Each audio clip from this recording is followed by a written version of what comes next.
Body में अपने कितने प्रकार के दोष होते हैं? बॉडी में मेनली अगर अपन कहें तो 3 प्रकार के दोष होते हैं, त्रिदोष जिसको बोलते हैं, जिसमें वात, पित्त और कफ, ये 3 होते हैं। मन में कितने होते हैं? मन में रज और तम ये होते हैं। अब यही वात पित्त कफ के बारे में एक बात और कही जाती है कि ये वात पित्त कफ जो है, ये जब शरीर को दूषित करते हैं, दूषीकरणान्मला करके ऐसा पॉइंट आता है, जब ये दूषित करते हैं, या दूषंतीति दोषा करके आता है, जब ये दूषित करते हैं तब इनको दोष बोला जाता है। बेसिक पॉइंट समझिए, दूषित करते हैं मतलब इनको दोष बोला जाता है। एक सिंपल सा एक एग्जांपल मैं देता हूं। आपने अच्छे से अच्छा खाना खाया, जो भी पौष्टिक भोजन होता है, हरी सब्जियां, सलाद वगैरह, आपने ग्रीन वेजिटेबल्स, अपन एक सिंपल सा अपन एग्जांपल लेते हैं कि हम कहते हैं, कोई भी डॉक्टर कहता है कि भाई दालें खाइए, ग्रीन वेजिटेबल्स खाइए, फ्रूट्स खाइए, आपके हेल्थ के लिए बहुत अच्छा है, आपके स्वास्थ्य के लिए बहुत अच्छा है। ठीक भाई, हमने मान लिया कि हमारे स्वास्थ्य के लिए बहुत अच्छा है।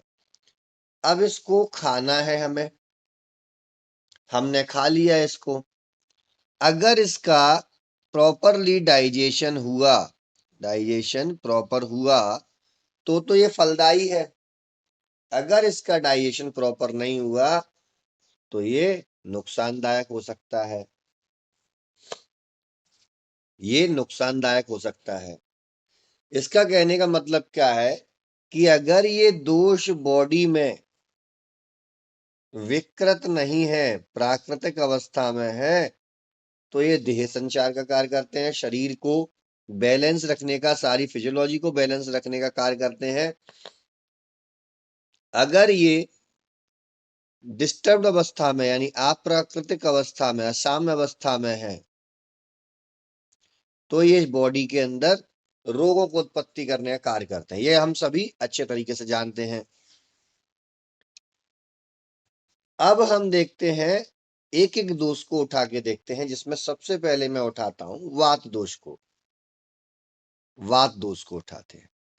देखिए, वात दोष एक बहुत सारे गुणों का समूह है, ना कि एक अकेला योद्धा है।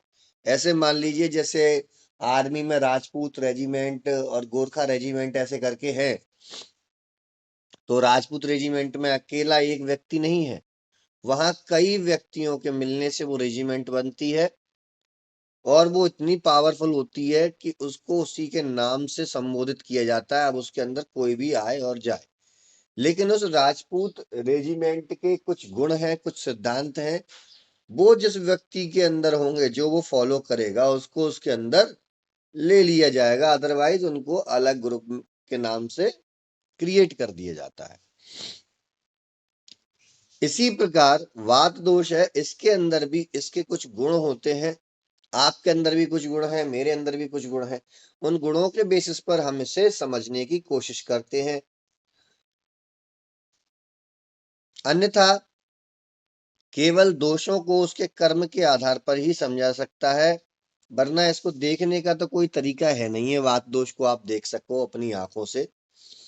इसलिए इसके जो गुण हैं, उन गुणों को अपन देखते हैं ताकि आप समझ पाओ। आचार्य भागवत बोलते हैं, तत्र रूक्ष, तत्र रूक्ष लघु शीत, लघु शीत खरह, खरह सूक्ष्म श्लो अनिलः।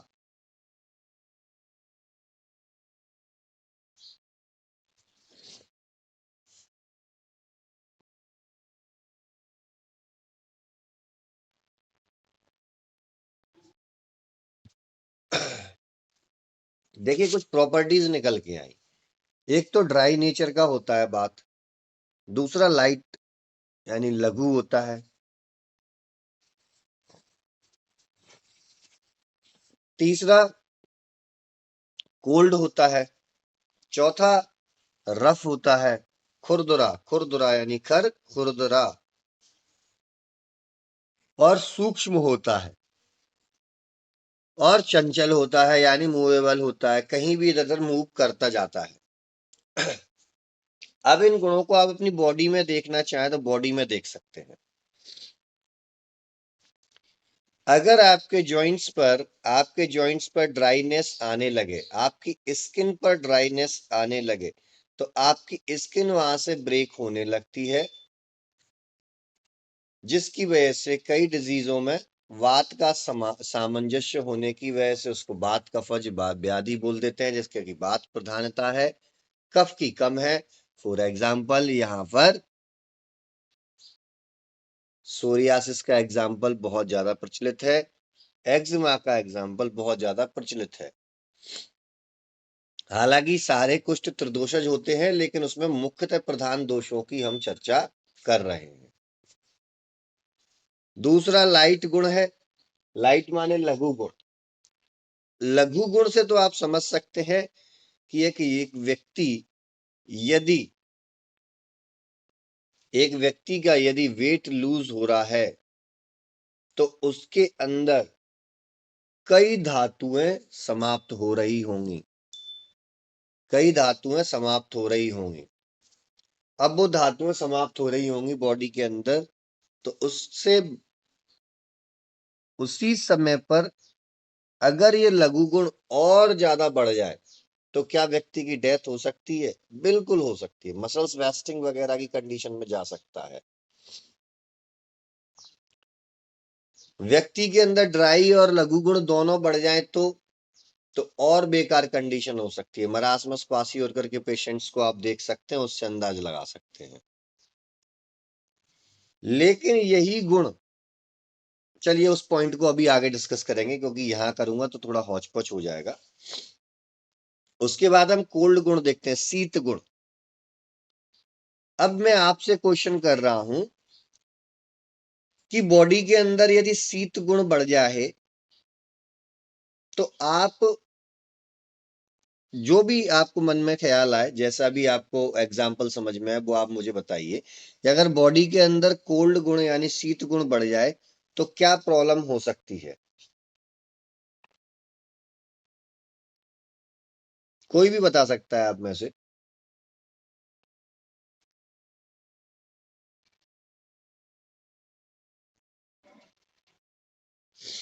चलिए मैं बताता हूँ। बॉडी के अंदर यदि कोल्ड गुण बढ़ जाएगा तो हमारी अग्नि मांद की कंडीशन बढ़ सकती है, हमारी जॉइंट स्टिफनेस बढ़ सकती है, मूवमेंट इफेक्ट हो सकती है।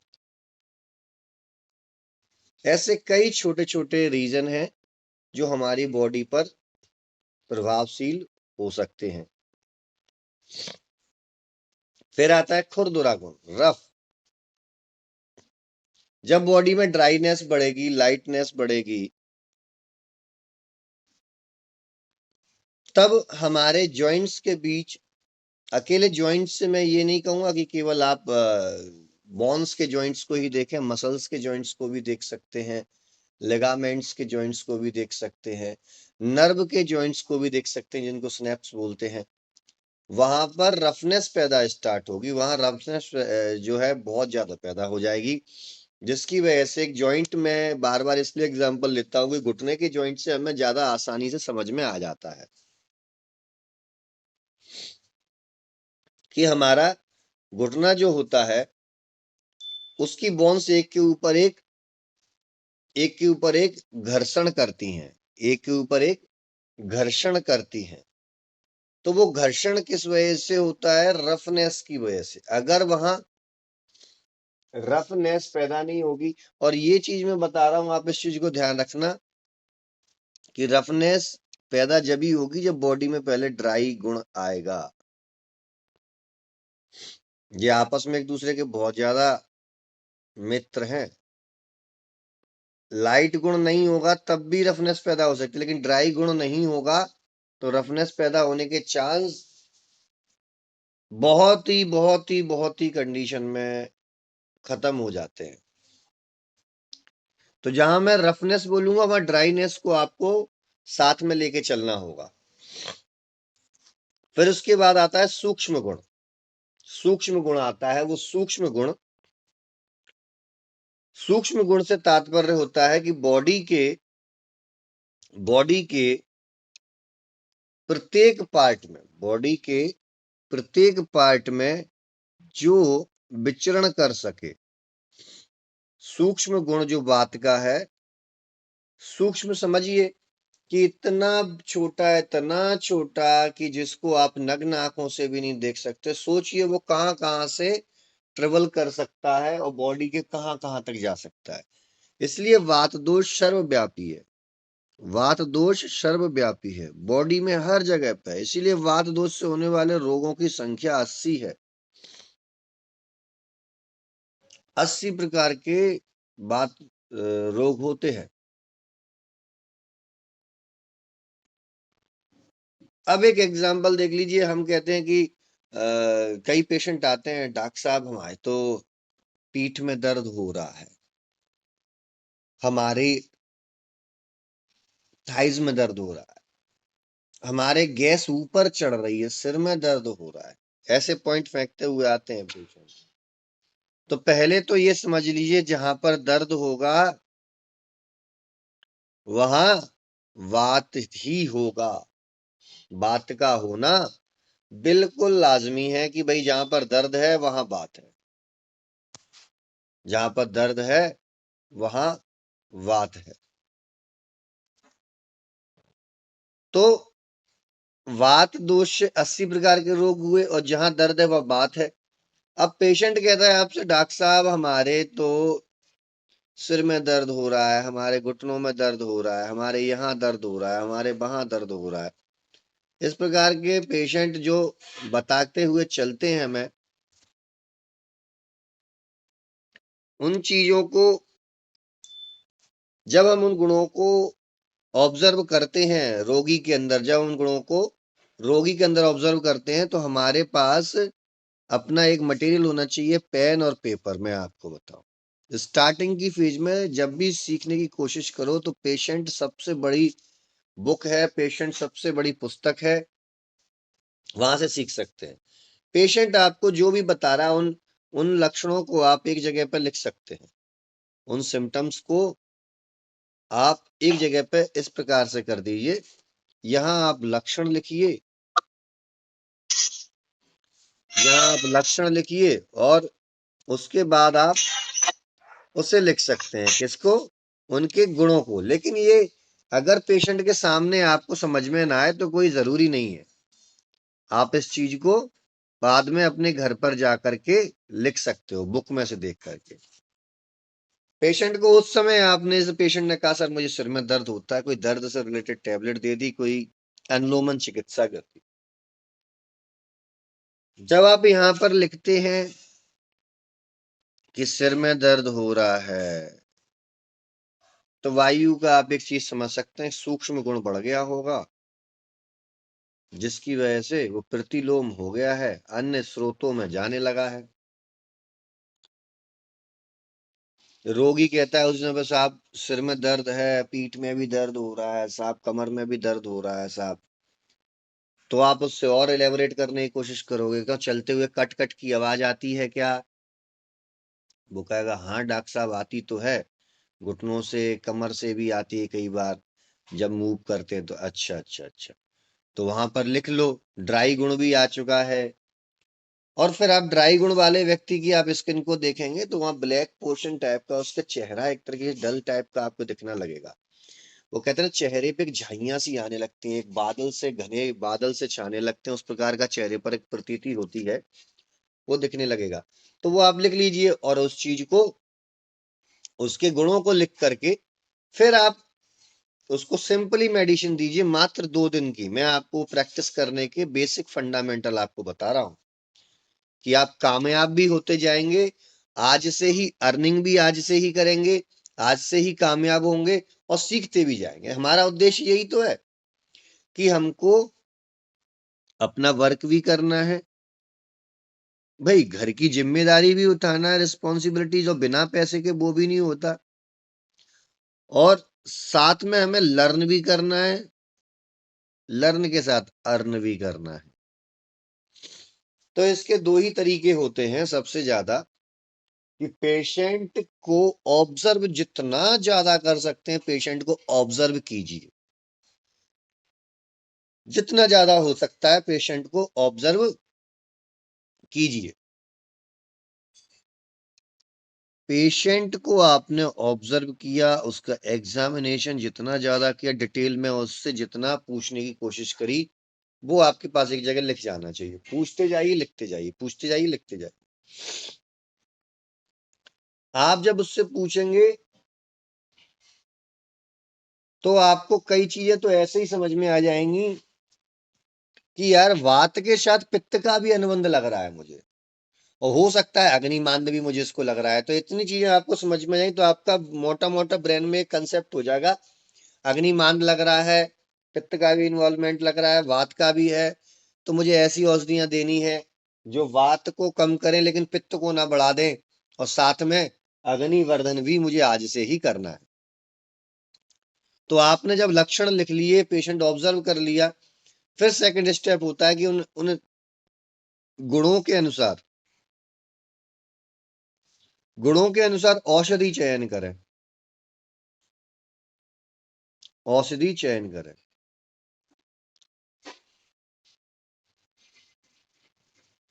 गुणों के अनुसार औषधि चयन करें। जैसे किसी व्यक्ति के अंदर रूक्ष गुण बढ़ा हुआ है, रूक्ष है, सूक्ष्म गुण बढ़ा हुआ है, सूक्ष्म गुण बढ़ा हुआ, तो आप किस किस नेचर की दवा देना चाहेंगे?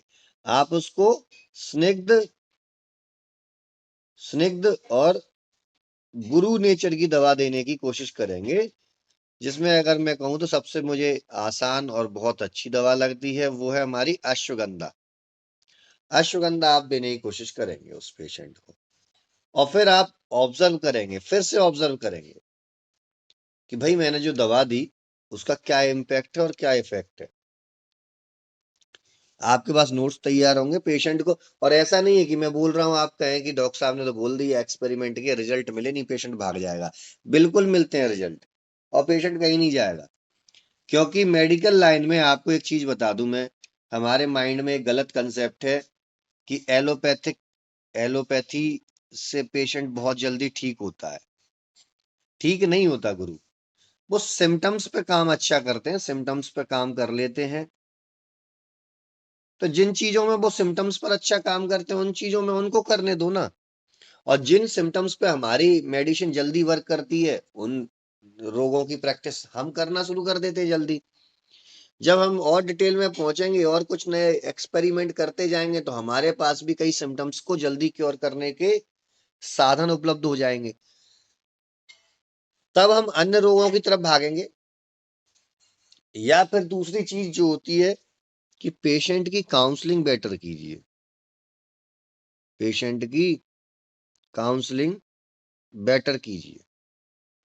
पेशेंट को बैठा लिए, उसको सुनिए, उसको समझाइए कि आपको क्यों ये दवा लेना जरूरी है, इससे क्या बेनिफिट आपको हो सकता है, क्या आप वेट करने को तैयार हैं, कुछ समय हमें देने को तैयार है? यदि आप कुछ समय हमें देने को तैयार हैं तो आने वाले आपके जीवन के कुछ समय को हम ठीक करने के लिए तैयार हैं। आप हमें 2 महीने या 3 महीने अकॉर्डिंग टू डिजीज पैटर्न, आप 1 महीने या 2 महीने हमारे साथ चलने के लिए तैयार है, तो आने वाले 10 से 15 साल हम आपके अच्छे सुख से बिताने के लिए तैयार है। इस प्रकार से कुछ आप काउंसलिंग करेंगे तो डेफिनेटली पेशेंट एग्री करता है और वो भी हमारे साथ जुड़ने की कोशिश करता है। तो ये हुआ। अब इसके बाद क्या आता है? इसके बाद आता है चंचल गुण। चंचल गुण देखिए, चंचल गुण, चंचल व्यक्ति को आप जानते तो हो गई, कभी इस सभा में जाके बैठ गया तो कभी उस सभा में जाके बैठ गया, कभी कनॉट प्लेस पे घूम रहा है सीपी पर तो कभी राजीव चौक पर आ गया, कभी चांदनी चौक पर पहुंच गया तो फिर मुंबई जाने का मन कर गया। वो एक जगह पे नहीं रहेगा। आप कहेंगे मैं जाके चांदनी चौक पे मिल लेता हूँ, वो कहेगा अरे भाई यार मैं तो अब तो यहाँ राजीव चौक पे आ गया। अरे भाई मैं राजीव चौक पे आ गया, फिर वो कहेगा नहीं यार मैं कनेक्ट पुलिस पे पहुंच गया। इस प्रकार से भागता रहेगा। ठीक यही कंडीशन हमारी बॉडी में वात की होती है।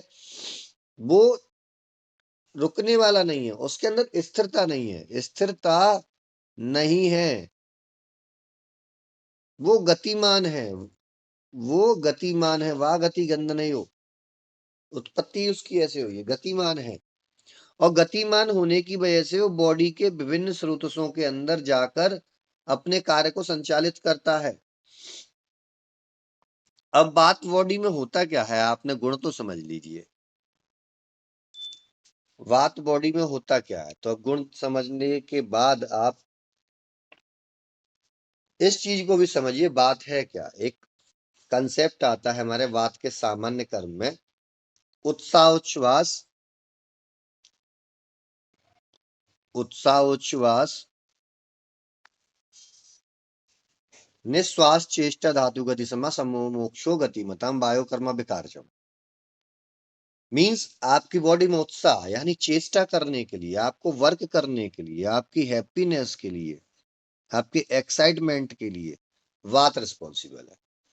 अब कैसे हमारे आचार्यों ने पता किया होगा कि भाई उत्साह अगर किसी को हो रहा है तो वात कैसे हो गया किसी को। अब चलो ठीक है, आज तो आपके पास चरक का लिखा हुआ ये श्लोक है, चरक सूत्र स्थान में आपको चरक जी ने बोल दिया तो आप उस पर बिलीव कर लोगे, बट आंख बंद करके बिलीव मत करो, मैं फिर भी कहता हूं मत कीजिए, क्योंकि आंख बंद करके बिलीव कर लिया तो सेल्फ डाउट क्रिएट होगा जब पेशेंट सामने आएगा। तो आप खुद ही सोचिए ना यार, कि हमने बात के गुण पढ़ लिए, अब बात के गुण हमारे माइंड में है, अब हम जा रहे हैं लक्षणों की तरफ, क्योंकि हमारा पढ़ने का पैटर्न है ये, पहले हमने गुण पढ़े अब लक्षणों को देखेंगे।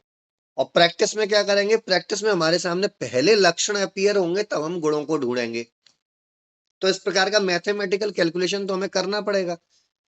तो अभी हमने गुण पढ़े, तो उत्साह कैसा गुण लगता है, जब आपकी बॉडी में एक्साइटमेंट आता है तो आप क्या सोचते हो, चलो कुछ करते हैं, कुछ तोड़ेंगे, कुछ फोड़ेंगे, मतलब आप शांत नहीं बैठ सकते, आपके अंदर से स्थिरता खत्म हो जाती है। क्या खत्म हो जाती है, स्थिरता। जब आपके अंदर एक्साइटमेंट आता है, उत्साह आता है कि अब तो मैं फोड़ दूंगा, तोड़ दूंगा, और ये वो मोटिवेशन स्पीकर्स के आपने लेक्चर सुने तो आपके अंदर एकदम उत्साह आ गया, और आपने कही अब तो मैं बैठने वालों में से नहीं हूं मैं साहब, अब तो कुछ ना कुछ करके दिखाना है, मैं बैठूंगा नहीं। तो क्या, स्थिरता का गुण समाप्त हो गया। अब कौन सा गुण आ गया, अब चंचल गुण आ गया, चंचल गुण आ गया आपकी बॉडी में। तो चंचल गुण आने की वजह से आपको भाई एक तरीके से चंचल, या जिसको चल गुण भी बोलते हैं, गतिमान भी बोलते हैं, जस्ट अभी मैंने बताया, आने की वजह से आप कुछ ना कुछ करने की सोचने लगे, आपके ब्रेन में कई ख्याल आने लगे, जैसे ही आपका चंचल गुण बढ़ा वैसे ही अब कई ख्याल आने लगे, तो आपने प्लानिंग करना शुरू कर दी। प्लानिंग करने में कौन इन्वॉल्व होता है, हमारे ब्रेन के सेंटर्स, ब्रेन सेंटर्स इन्वॉल्व होते हैं। ब्रेन सेंटर्स इन्वॉल्व मतलब इसने ब्रेन को भी, नर्वस सिस्टम को भी एक्टिव कर दिया, नर्वस सिस्टम को भी एक्टिव कर दिया। अब कहीं पर डीएक्टिवेट नर्वस सिस्टम मिले, मतलब ऐसी डिजीज मिले जिसमें पेशेंट का उत्साह कम हो, सीरोटोनिन का लेवल डाउन हो, व्यक्ति डिप्रेशन में जा रहा हो, बहुत ही ज्यादा कंडीशन हो, तो उसके वात दोष को सुधारने की कोशिश करना, उसके वात दोष को सुधारने की कोशिश करना, तो आप अच्छे रिजल्ट ले पाएंगे। व्यक्ति के नर्व कंडक्शन वेलोसिटी बिगड़ गई हो, कोई मूवमेंट, बॉडी की कोई मूवमेंट बिगड़ गई हो, एनसीबी जिसको बोलते हैं, नर्व कंडक्शन वेलोसिटी, हर ऑर्गन के, वो हर मसल्स के लिए अलग होती है, हर हिस्से के लिए अलग होती है। अगर वो कम हो गई है तो उसको बढ़ाने का प्रयास करो बात की वजह से।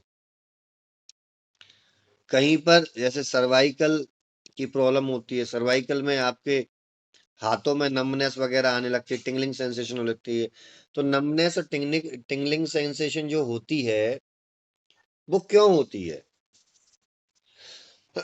वो वहां पर नर्व के संदेशों को, मैसेज को आगे नहीं पहुंचा पाती, क्यों, कहीं ना कहीं नर्व ब्लॉक जा रहा होगा, तो उसको नर्व ब्लॉक हो रही तो उसको हम क्या बोल देते हैं, स्रोतो अवरोध, स्रोतो अवरोध। और इससे पहले के लेक्चर्स में मैं आपको बता चुका हूं कि स्रोतो अवरोध जब होता है तो एक जगह पर यहां स्रोतस का अवरोध हो गया तो एक जगह पर तो वात की वृद्धि दिखेगी, यहां से बात जा रहा तो बड़ा हुआ, और यहां बात की कमी दिखेगी। तो हमें ये ख्याल रखना है कि स्रोतो अवरोध कहां पर जा रहा है और उस चीज को हमें कैसे क्लियर करना है। स्रोतो अवरोध को आप हटा दोगे, वात का संचालन पूरा होने लगेगा, प्रॉपरली चलेगा, तो एक जैसे सेंसेशन बॉडी में पूरे में होने लगेंगे और वो अंग मूवमेंट की कंडीशन में आ जाएगा। फिर आता है हमारा उच्छ्वास। उच्छ्वास मतलब सांस छोड़ना, निश्वास मतलब सांस लेना। ये भी वात दोष के कारण होता है। चेष्टा, ये भी वात दोष के कारण होती है। चेष्टा मतलब वही मेंटल लेवल पर या फिजिकल लेवल पर कुछ बोलने का, कुछ करने का, कुछ उत्साह टाइप के। बॉडी में कई प्रकार की गतियों का संचालन करना, जैसे ब्लड को दूसरी जगह तक ले जाना, डाइजेस्टिव जूस को उनके प्रॉपर टारगेट ऑर्गन्स तक ले जाना, हार्मोन्स को उनके टारगेट ऑर्गन्स तक ले जाना, धातुओं को उनकी जगहों पर ले आना, धातुओं को व्यवस्थित करना। कहते हैं ना कि जब बॉडी रेस्टिंग मोड पर जाती है तो वहां पर कई प्रकार के चेंजेस होते हैं, और बॉडी जब वर्किंग कंडीशन में आती है तो कई प्रकार के चेंजेस वहां देखने को मिलते हैं। तो इसी प्रकार नेक्स्ट जो कंसेप्ट आता है उसे बोलते हैं वायुतंत्र यंत्र धरा। वायुतंत्र यंत्र धरा मीन्स वायु एक ऐसा यंत्र है, एक ऐसा यंत्र है वायु जो हमारे बॉडी के कई कर्मों को करने में रिस्पॉन्सिबल होता है, कई जगह सामंजस्य बना करके रखता है। वायु के कई प्रकार के कर्म आप जब एक लेक्चर में स्पेशली ही वात दोष के ऊपर ले लूंगा, जहां पर आपको क्लियरली समझ में आएगा कि आप वात कितना डिटेल में है, वात कितना डिटेल में है, जब आपको ये क्लियर समझ में आने लगेगा। अभी हम आगे बढ़ते हैं पित्त दोष की तरफ। वात दोष से संबंधित कुछ डिजीज के नाम आपको मालूम है? सिंपली कुछ भी नाम आप बता सकते हैं जो माइंड में आ रहे हैं।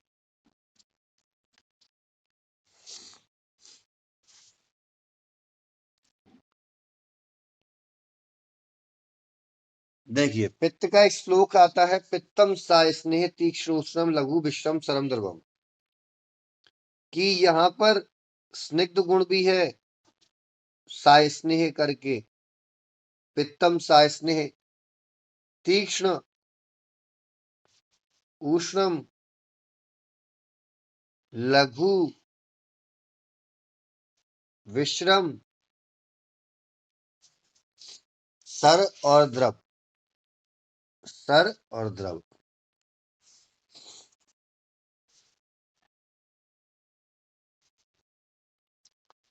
अब इसके गुणों को अगर देखें तो ये कहीं ऐसा नहीं लग रहा कि ये मिला जुला गुण है, यहाँ कुछ बात के भी गुण दिख रहे हैं, कुछ कफ के भी दिख रहे हैं, स्निग्धता आ रही है, तीक्ष्णता आ रही है, द्रवत्व भी है, इसके अंदर सरगुण भी है। सरगुण बात का गुण होता है, उष्ण गुण तो इसका स्वयं का ही है। इसको जस्ट ये ऐसा लग रहा है जैसे लावा ले लियो, लावा, लावा फटती है तो वो बहते हुए आगे बढ़ती है, तो उसके अंदर सरगुण भी होता है, और वो लगभग द्रव अवस्था में होती है, सूख करके बाद में जरूर कठोर हो जाती है, और स्निग्ध भी होती है, गुरु गुण भी रखती है वो। लेकिन यहाँ पर स्निग्ध होने के साथ साथ ये लघु है, इस चीज का विशेष ध्यान रखें। स्निग्ध होने के साथ साथ ये लघु है। ऐसे कॉम्बिनेशन बहुत कम देखने को मिलते हैं, ऐसे कॉम्बिनेशन बहुत कम देखने को मिलते हैं कि स्निग्ध होने के साथ साथ लघु गुण भी आ जाए। तो आपको विशेष ध्यान रखना है, आपका होमवर्क है, ऐसे द्रव्य आप द्रव गुण की बुक से ढूंढेंगे जहां पर स्निग्ध गुण और लघु गुण दोनों एक साथ विराजमान होने चाहिए किसी द्रव्य के अंदर। किसी द्रव्य के अंदर लघु गुण और स्निग्ध गुण एक साथ विराजमान होने चाहिए, तभी मैं समझूंगा कि आपने इस क्लास को लेने का कुछ फायदा उठा पाया। तीक्ष्ण गुण होता है टू पेनिट्रेट एवरीथिंग, किसी भी चीज में से फाड़ के चीड़ के घुस जाता है। इतना एक तरीके से समझ लीजिए बदमाश टाइप का है ये, कि इसको अगर वाद दोष इसका समर्थन कर दे तो ये वाद दोष के समर्थन से अपनी सरकार बना लेता है। तो ये तीक्ष्ण है, पेनिट्रेट कर जाता है। तीक्ष्ण गुण के लिए कौन सी औषधि सबसे ज्यादा अच्छी होती है? आप काली मिर्च या लाल मिर्च को आप देख लीजिए, वो इतनी तीक्ष्ण होती है कि आप एक बार खा लो पूरे शरीर से पसीना छुटवा देगी। वो बॉडी के स्रोतसों को ओपन करने में तीक्ष्ण गुण का बहुत बड़ा रोल है, मैं आपको बता दूं। जिस औषधि के अंदर तीक्ष्ण गुण अच्छी खासी मात्रा में विराजमान है, वो औषधि बॉडी के स्रोतसों को ओपन करने के लिए रिस्पॉन्सिबल होती है और बहुत अच्छा कार्य करती है। द्रव गुण भी है इसके अंदर, द्रव्य गुण भी है। द्रव जबकि द्रव गुण है, लिक्विड गुण है, लिक्विडिटी है इसके अंदर। तो आप इसको इमेजिन कर सकते हैं हमारी बॉडी के वाइल जूस से, हमारी बॉडी के डाइजेस्टिव एंजाइम्स के प्रॉपरली उनसे, हमारी बॉडी में जो येलोइश कलर का मटेरियल होता है जिसकी वजह से हमारा डाइजेशन होता है, जिसमें पैंक्रेटिक जूस, बाइल जूस, कई प्रकार के जूसेस मिक्स होकर के डाइजेशन को प्रॉपरली कराते हैं।